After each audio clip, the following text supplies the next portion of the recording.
Donc bienvenue dans l'entrée de la grotte de Balerne. On va discuter un petit coup ici de ce que c'est une grotte, des règles de sécurité, avant de rentrer concrètement dans le vif du sujet. Alors l'avantage de travailler dans un ancien fort, c'est qu'on a 6-7 mètres de remblai au-dessus de notre tête. Et vous savez très bien que les comtés dégagent des chaleurs de fermentation. Et la masse du bâtiment a le gros avantage d'absorber ces chaleurs de fermentation. Et cette idée de la grotte naturelle qu'avait eu Marcel Petite, elle prend tout son sens aujourd'hui. On a une homogénéité, on a une constance qui met le produit en sécurité. Et le gros avantage, c'est de protéger nos fromages dans cet affinage à 6-9 degrés. Et ça se ressent dans la qualité gustative de nos produits.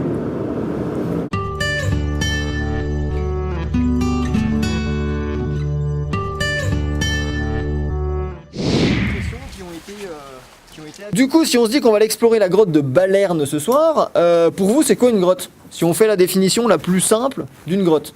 Une cavité naturelle dans la roche. Ouais, une cavité naturelle dans la roche. Effectivement, c'est deux des trois caractéristiques en fait d'une grotte. Donc c'est la définition la plus simple. Un trou dans la roche calcaire, creusé naturellement par l'eau, où l'homme peut rentrer à l'intérieur. Donc c'est ce qu'on va aller faire. On va aller explorer nous la grotte de Balerne. Cette grotte, on va dire elle a deux parties. Elle a une partie qui est fossile, c'est-à-dire où il n'y a plus du tout d'eau qui coule dedans. Et une partie qui est voilà, comme ici, très sèche. Et du coup une partie qui est active, dans laquelle on ira se promener un petit peu, où il y a des arrivées d'eau. Voilà. Il n'y a pas concrètement de rivière souterraine dans cette grotte. C'est le deuxième plus grand fort de France par sa taille. Il fait 21 hectares et on a 50 000 mètres carrés de cave, si vous voulez. Donc le fort, disons, la visite du fort est ouverte toute l'année, sauf le samedi. Voilà. Donc soit en visite tout public, soit en groupe. On va parler de l'historique du fort.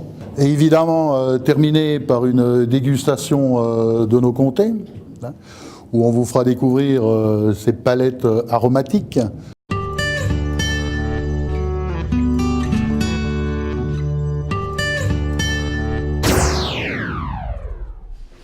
Il y a à peu près 20 000 grottes sur la montagne du Jura. Donc on est un massif entre la France, la Suisse, les différents départements. Un massif où il y a beaucoup de cavités naturelles. Un massif qu'on appelle karstique, c'est-à-dire tous ces creusements dans la roche calcaire. Rivoire-Jacquemin existe depuis 1860 et les caves ont toujours été situées à Montmorin. On est toujours en travaux en quelque sorte puisqu'on réhabilite beaucoup de caves et puis on en crée en même temps puisque comme vous le savez, la durée d'affinage des fromages augmente, donc il nous faut beaucoup plus de capacité de stockage également. Donc on a une entrée des fromages en blanc qui se fait à 12 degrés. On monte la température progressivement jusqu'à 16 degrés, puis retour à une température de froid environ 7 degrés.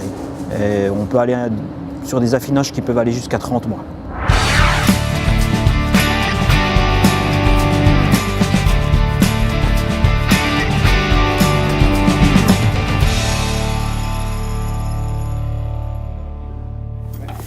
Bon, on va goûter cette petite fondue. Le